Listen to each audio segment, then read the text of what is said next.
For the first time, Chinese scientists made lab-grown ears for children with genetic defects or no organ. The ears made by using advanced biomedical 3D printing techniques.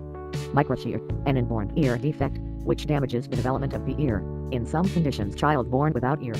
According to estimations, the defect shows 1 in every 5,000 births. While the functionality of the ear defect can negatively affect on psychology. When starting the study, researchers observed the chondrocytes, and then examined the healthy ears, then created a new 3D biodegradable cartilage.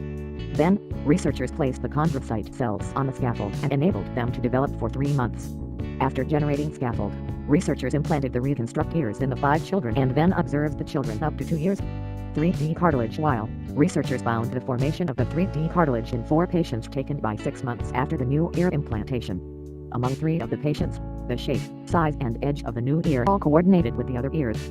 But, in 2 cases the ear bends slightly after surgery. Dr. Tessa Hadlock, the chief from Massachusetts Eye and Ear in Boston, said, "These results show significant breakthrough in the clinical application of engineering human ear-shaped cartilage." Lawrence Bo-Nasser, professor of biomedical engineering at Cornell University, said, "The main challenges of this approach for microtear are manufacturing and regulatory surveillance."